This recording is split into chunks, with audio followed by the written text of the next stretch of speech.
We are 5 castes, one people. We stand united, dedicated wholly to the greater good. As we progress, we will encounter further barriers. We will overcome them. Our future is now. Believe in our destiny. The galaxy as we know it has been embroiled in constant war from millennia prior to the ascension of our own species. Civilizations of callous brutality, turmoil and violence, all rising as the dominant force of the void, before crumbling under the weight of their own hubris and malevolence. Yet fear not, for the toil to achieve the greater good shall wash away the errors of the past and enlighten all those pure of heart to achieve the ultimate goal of peace and prosperity.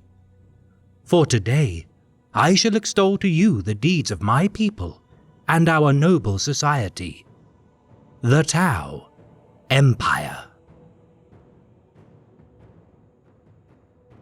To your records, our species has been active during what you would regard as 6,000 solar cycles of your so-called throne world. And while I may not divulge sensitive information of our origins by order of the ethereal caste, I may comment on what you already know. First observed by your species during the 35th millennium, your Mechanicus explorers first sighted my species at Stone Age development of industry and societal culture.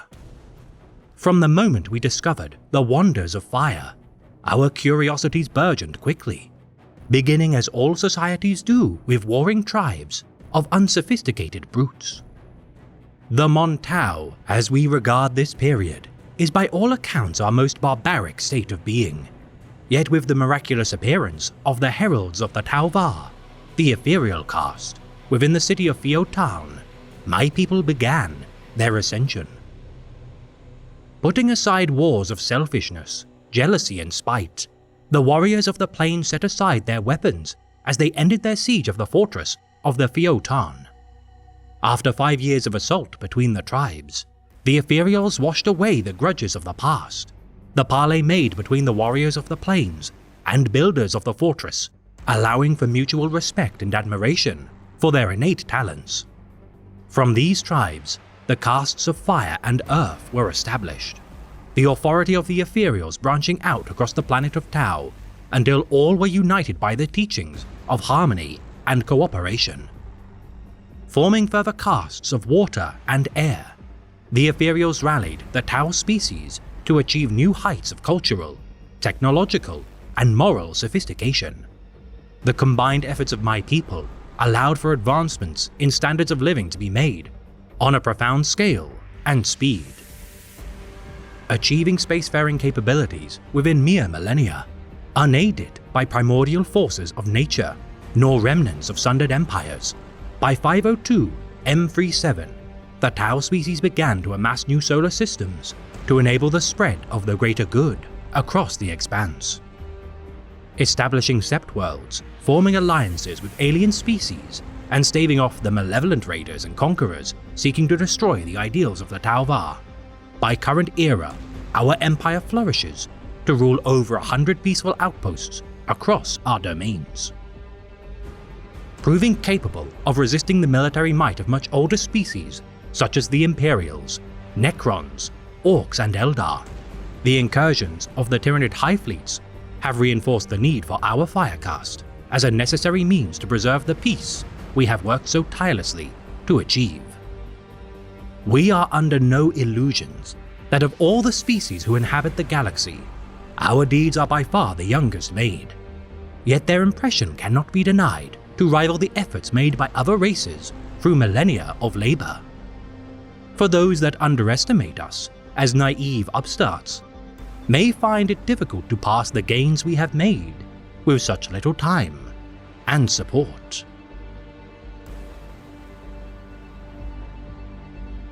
Within Tau society, each must abide by the doctrines of the ethereals without question. Interbreeding between each caste is forbidden to prevent dilution of each's characteristics and expertise, though all Tau benefit from superior vision in comparison to humans, capable of observing ultraviolet and infrared wavelengths. Due to our lack of diluting pupils, our reflexes and depth perception could be considered poorer by Gwelar standards, especially in low light conditions. Our naming conventions made in efforts to easily and efficiently identify one's purpose within the Tau Va.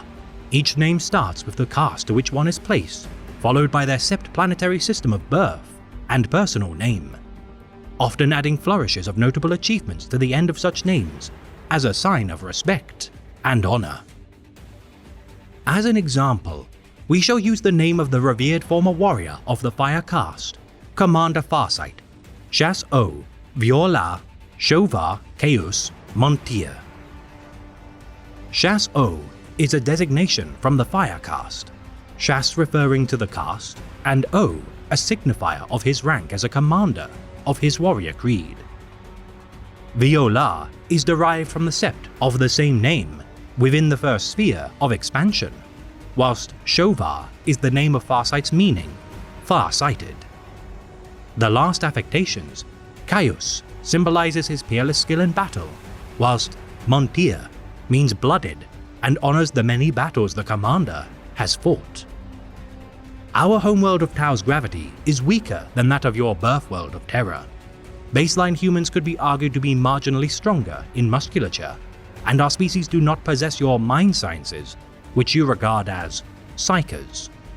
Due to our minimal presence within what you call the Immaterium, we do not suffer the attentions of the denizens within, and whilst we are not spared invasions of war from the followers of chaos, we have no desire to harness nor exploit such volatile energies. One could argue that our lack of mind sciences, such as navigators, precludes us from traveling vast distances, yet the continued efforts of the greater good need not haste to reach fruition, for we have already made great strides in technology, especially when compared to other species. Patience is our virtue, whether in exploration, combat, or diplomacy, for those too foolhardy in their gorging on dangerous philosophies and powers have by example shown the cost of such careless abandon. Ours is the way of the quill and parchment, rather than a sword, for no hostilities are committed to those not of our people without prior attempts to communicate, with sparing exceptions given to aliens such as the Orcs, Tyranids, and Chaos Worshippers who seek nothing but violence. Every great stride and advancement is made in service to the Tau Va, which you may regard as the greater good, the guiding principle to which every caste and subject of the Tau Empire aspires to achieve. No matter one's duties within the day-to-day function of the Tau Va, each is respected and equal in importance. Petty squabbles and vying for power unworthy of any subject of our empire.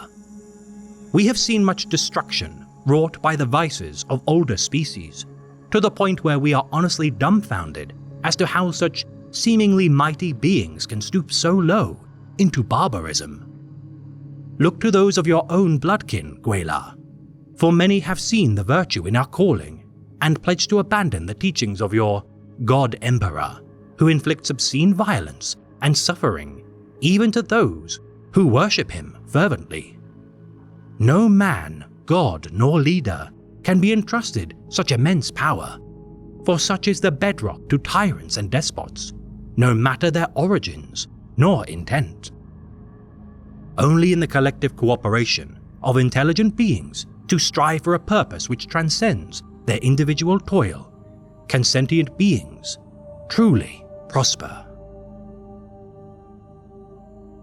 In order to best organize the vast resources of the Tau Empire effectively, each subject must eschew individual selfishness in favor of adopting the teachings of each caste's collective tasks to better achieve our goal of a united and peaceful galaxy. The Fire caste, suffixed with the designation Shas, are the warrior creed of the Tau Empire, combating the foes of the Tau Va with a taciturn and no-nonsense personality befitting their stoic responsibility. Drawing from the hunting and warrior customs of our homeworld of Tau, the most junior cadets are known as Shassal, warriors as Shasla, veterans as Shasui, heroes as Shasvray, knights as Shas-El, and commanders as Shas-O. More muscular than their contemporary caste peers, recruits from other sept worlds, such as Viola, further bolster their constitution due to such planets' increased gravitic pressure. The Earth caste adopt the suffix Phio, their labor as farmers, technicians, artisans, scientists, and engineers, crucial to the day-to-day function of the Tau Va. The strong foundations to which each brick upon the path to prosperity is paved. These stocky and innovative savants maintain every technological wonder from mining equipment, voidcraft, weapons, and battlesuits. Each callus on their palms a sign of toil well spent. Their monotonous and literal speech requires no flair for the dramatic to espouse the many glories earned through their deeds. The least experienced workers are known as Phio La, senior laborers as Phio Ui, overseers as Phio Vray, engineers as Phio El, and planners as Phio O. The water caste utilize the suffix Por, bolstering the Tau's economy through trade and diplomacy. Maintaining relationships with helper species such as the Guvesa, Kroot, and Vespids, the water caste, of which I am a member, must also ease communication and harmony between the different castes to achieve optimal cohesion. Tall and slender of build, the social graces and articulate study of many alien species of we communicators has achieved the fealty of entire worlds with not a single shot being fired from the guns of either side. Bureaucrats are known as Por La, envoys as Por Ui, magisters as Por Vray, diplomats as Por El, and ambassadors, such as I, as Por O. The air caste are known by the suffix Kor, messengers and pilots all, who embark upon the stars as both merchants and naval officers. The tallest of all Tau caste members, with particularly frail bone structures, their time spent within zero-gravity void stations and ships belies their time spent within the Tau protection and merchant fleets. Refusing to set foot on alien worlds for fear of damaging their frail bodies, their sacrifice of their atrophied skeletal frames, regardless, has allowed for them to become capable of outmaneuvering even the best of Guela pilots in naval combat. Messengers are known as Kor La, carriers as Kor Ui, pilots as Kor Vray, captains as Kor El, and admirals as Kor O. Most revered of all are the ethereal caste, appointed the suffix Aun, the political elite who rule the Tau Empire. Identified by not only their robes, but also the diamond-shaped ridges on their brows, their wisdom during the era known as the Mont Au, or the Time of Terror, saw to the ascension of my species. Each caste originally a separate tribe of our homeworld of Tau, the Ethereals raised up all warring tribes of our ancestors to the higher calling of the greater good. Princes of the Ethereals are known as Aun La, prelates as Aun Ui, kings as Aun Vray, the holy as On El, and the Ethereal Supreme as Aun O. The leadership of Aun Va as the Supreme Ethereal and Aun O of the Tau Empire, ensuring our species aspired to new heights of enlightenment. His death at the hands of the Imperials is a loss too great to impart to my people. His image a symbol of our potential as the new inheritors of the galaxy. To achieve the greater good, many sacrifices must be made to achieve peace throughout the stars.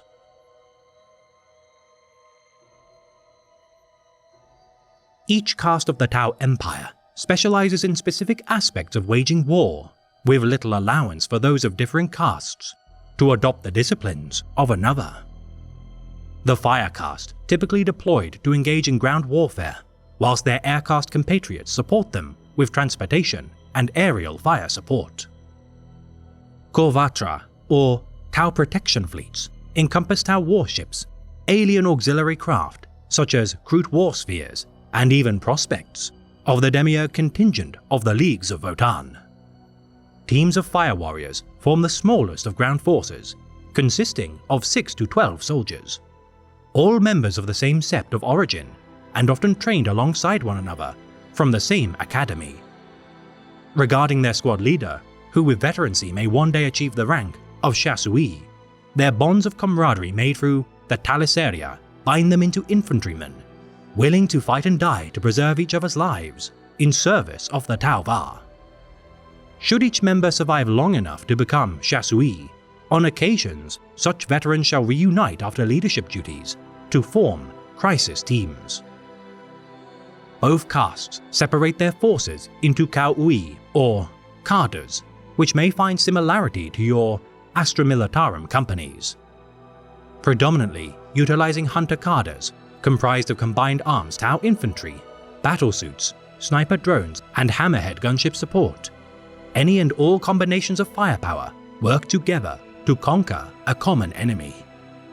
Auxiliary reserve cadres comprised of Guvesa armsmen, armed with long-range pulse rifles, pulse carbines, and photon grenade launchers, support Vespid stingwings and Kroot warriors in close-range assaults.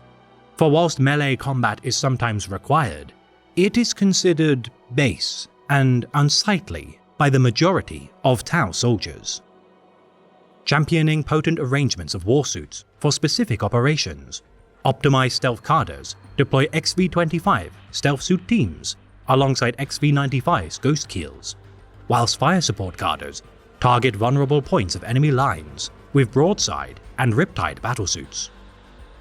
Retaliation cadres favor stealth suits which strike behind enemy lines, whilst infiltration cadres gather reconnaissance data using pathfinders, sniper drones, and stealth suit teams supported by light armor piranha vehicles, storm surges, and ghost keels. Armored interdiction cadres field hammerhead and skyray gunships, combating the deadliest of hulking foes such as Tyranid biotitans, Imperial titans, and other colossal foes of devastating threat to Tau battle lines.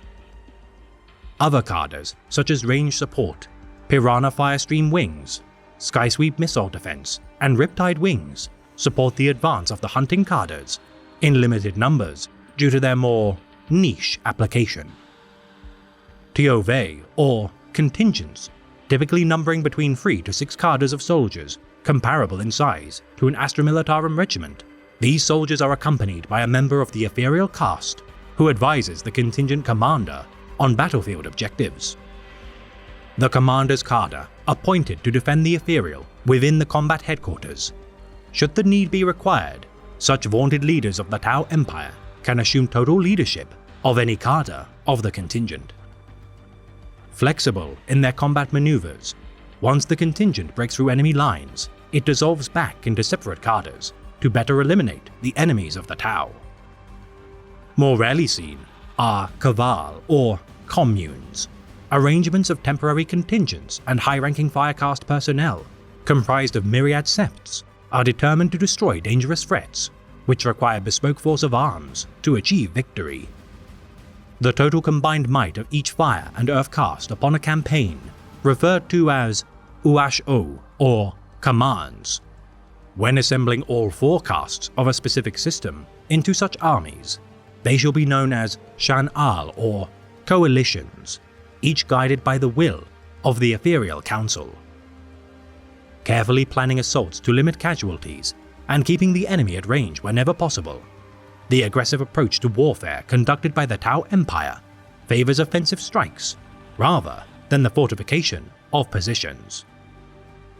Quick to dismantle vulnerable bases of operations to redeploy elsewhere, the tenants of the Mont Ka, known as the Killing Blow and Kion, or Patient Hunter, belie the Firecast targeting of critical positions in surgical strike maneuvers. Luring the opposition into killing zones with the lure of an easy victory, the cunning of the Mont Ka's mobile support vehicles transport the infantry of the Kion to the front lines, swiftly, for the decisive final blow. In order to achieve our goal of eternal peace and prosperity, we understand the necessity and strength in cooperating with intelligent life forms, each providing their own unique contributions to the greater good. Whilst our society is the fulcrum to which all helper species must adhere, those who behold the wisdom of the ethereals see the truth of our intent to bring enlightenment to the downtrodden of the galaxy. Among the first of our allies are the Kroot, inhabitants of warm climates who house within tree-hewn shelters made from animal hides and bound by regurgitated wood. Their spirituality linked to the consumption of their prey. Although an unlikely ally of our more clinical of creeds, the Kroot believe that their digestion of creatures imparts them with their spirit, which is inherited by their children and, with time, burgeoning population. Capable of undergoing rapid evolutionary states through absorbing DNA from their feasts, their genetic absorption sees them consume fallen friend and foe alike to preserve their legacies. The Vespid are an insectoid species native to the gaseous homeworld which shares their namesake. Though communication with the species was strained during their discovery, the Watercast with time managed to create devices known as communion helms to allow for trade between our species, their crystal-based technologies bolstering our own technologies. Gwaela, such as yourself, when assimilated into the cause of the greater good, are granted the honorific Guvesa, which in our dialect can be translated as human helper. Thankful for their deliverance from the oppressive regimes of the Imperium of Man, Guvesa benefit from the economic growth, freedoms, and technological advances provided by our own civilization. Content, well treated, and given the choice to continue to give praise to their God Emperor should they choose, we believe that humanity can live harmoniously with our own species should they uphold the tenets of the greater good. The Demiurge are a spacefaring offshoot of the Leagues of Votan, bolstering both our economies with aid relations fostered by the Kroot, allowing for the incorporation of the Cirque Tok and Firm Brotherhoods into Tau society. Residing within the Eastern Fringe and Ultima Segmentum, our study of their ion weapons has been crucial to improving our military strength to better quell the enemies of the greater good.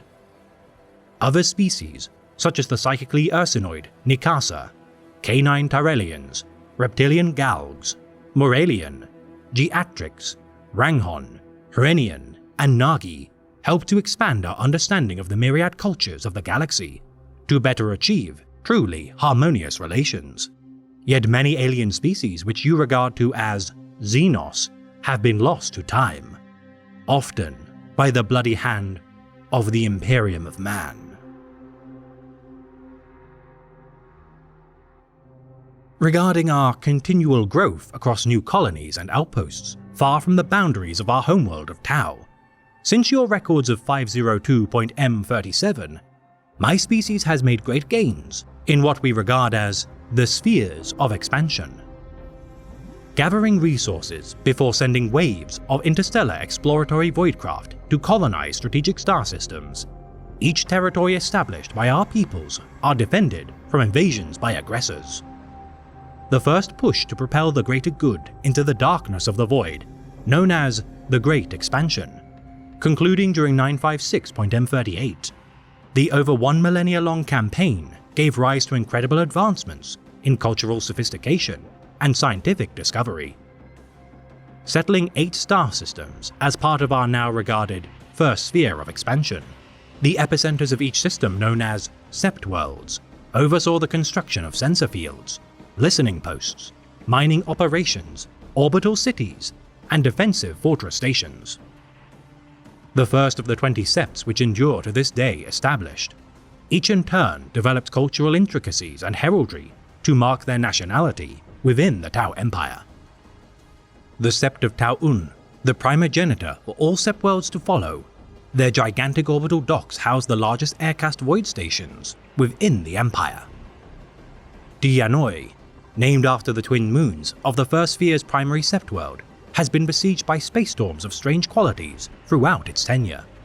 often beset by orc invasions, which has seen its reputation slide into a backwater of the Tau Empire. Bork-An boasts academies housing the best and brightest of the Earth caste within its domains, its nearby mining planets a veritable bounty of valuable materials used to outfit their fire warriors with extremely well-crafted equipment. Lesser Dalif has bore the brunt of many imperial incursions during the War of the Damocles Crusade, spending many years recovering from the destruction of their outer colonies, expedited by the efforts of the Water Caste and our many alien trade partners. Fal Shiar created technological marvels which are the envy of all other septs, their fire caste the first of the Tau Empire to battle test their many prototypes of their armaments. Vior-La, or the Hot-Blooded by its low Gothic translators, is famed for its aggressive and determined fire warriors. Their tactics made to achieve victories against orc invaders, now taught within their prestigious academies. Finally, of the first sphere is Sasea, the most densely populated of all Sept worlds, known for producing honorable warriors who would prove invaluable during the next stage of the Tau Empire's advance into the unknown.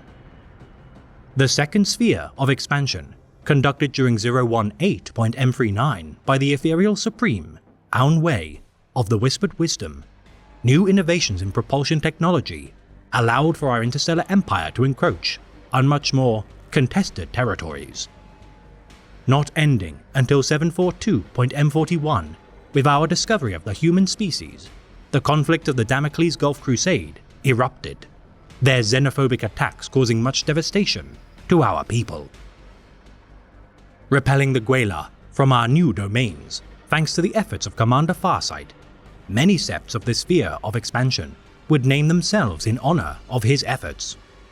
Altal Prime, established on a verdant world which you may regard as an agri-world, preserved its bountiful grasslands as a sanctuary for our most honored veterans of war to retire in peace.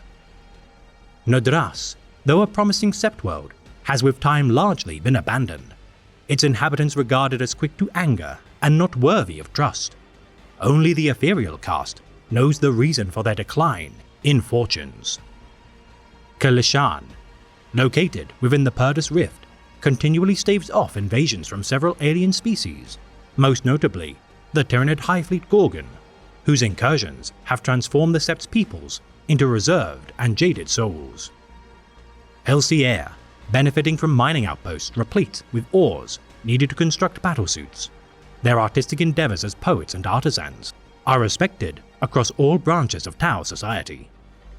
The Sept world of Tashvar, regularly beset by invasions from the Orcs, the warriors of the Sept have adapted a strong constitution in their efforts of staving off such piratical raids. Vashyar, widely regarded as between spheres by Tau society, the laborious efforts of the Earth caste took many years to render the air of its surface breathable, with many of its colonizing efforts instead burgeoning great defense platforms and fleet resupply points. Lastly of the second sphere Sept worlds is Tuolku, a site of great cultural and spiritual significance, housing many ethereal temples, alien ambassadorial institutional chambers, and schools which teach alien species the virtues of the greater good. Understanding the need to compete with the nascent threat which violent species pose to the Tau Va, the third sphere of expansion began in earnest during 977.M41, with sanction from Ethereal Supreme Aun Va, the disciple of Commander Puretide, Shadow Sun, appointed to lead the vanguard of the advance. Ending during the year 999.M41, the Zeiss campaign, enacted by humanity's Space Marines, largely halted the gains made during the third sphere of expansion. Their forces withdrawing in the wake of the fall of their fortress world of Cadia. Despite many septs being founded, further disaster struck during the Second Agrellan campaign with the imperial assassination of Aun Va. Si Mien, once inhabited by the Gwelar, its people surrendered and swore fealty to the Tau Va, their wholesale assimilation to the Tau Empire, earning the peoples of the Sept world the characteristic of great luck and subtlety. The Sept world of Firios, incurring many losses when being purged of the Orc species, The refusal of the air and earth caste veterans to abandon their fiefdom epitomizes the stoic resolve of our species to achieve the greater good at all costs. Mughalath Bay, once an imperial hive world known as Agrellan, is regarded by Tau historians as the decisive turning point of the third sphere of expansion. Holding Mughalath Bay from the counterattack of the Imperials, their wrath rendered the planet devastated by use of their exterminatus tactics. A small segment of its surface surviving the devastation, within the protected city of Lo-Vash Tau, those who attempted to escape to the renegade Farsight enclaves were thwarted by Commander Surestrike on orders of the Ethereal caste. Attempting the ill-fated fourth sphere of expansion, utilizing seized FTL technologies retrieved from the Imperials, disaster struck my people as an enormous wound in real space devoured the Tau fleet and cast many of its number into a nightmarish realm beyond the veil of reality. Currently engaging the fifth sphere of expansion within the Startide Nexus, with aid from stragglers of the disastrous fourth sphere fleet, Commander Shadowsun fends off the reprisal of the Death Guard, Tyranids, and Orcs. Plans for the sixth sphere currently being proposed by the Ethereal caste. With each push into the perilous domains of untold horrors, our people continue to broaden our understanding of the dangers of the void. Smaller territories not regarded as septs exist within the many spheres of the Tau Empire. Worlds such as Arkunasha, Estau, Hosan, Isla Su, Kames, Shadrake, and Toros aid the function of the Empire through smaller acts of resource gathering and tracking alien threats. Steering clear of the many fell artifact worlds and the rebel sect of the Farsight enclaves, these dissidents lacking the guidance and wisdom of the Ethereals eke out an existence which attempts to spread the principles of the Tau Va through different means. For those who diverge from the oversight of the Ethereal caste, act in contradiction of our prescribed morality. They're meddling into the fell secrets of the dark corners of the galaxy, inviting ruin to themselves and the greater good.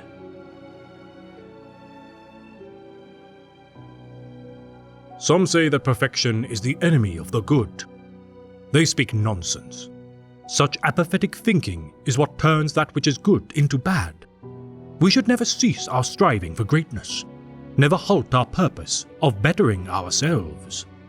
Anything else is nothing but stagnation, and I have seen enough of the galaxy to know that to stagnate is to wither and die in shameful ignominy.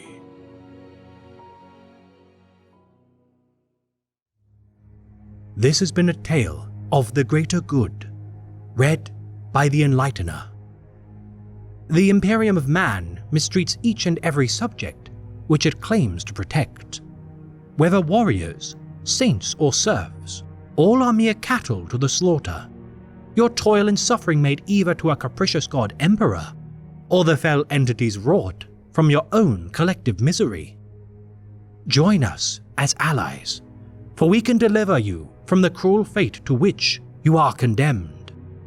Only in embracing the greater good shall humanity be emancipated from the slow decay it has endured for millennia.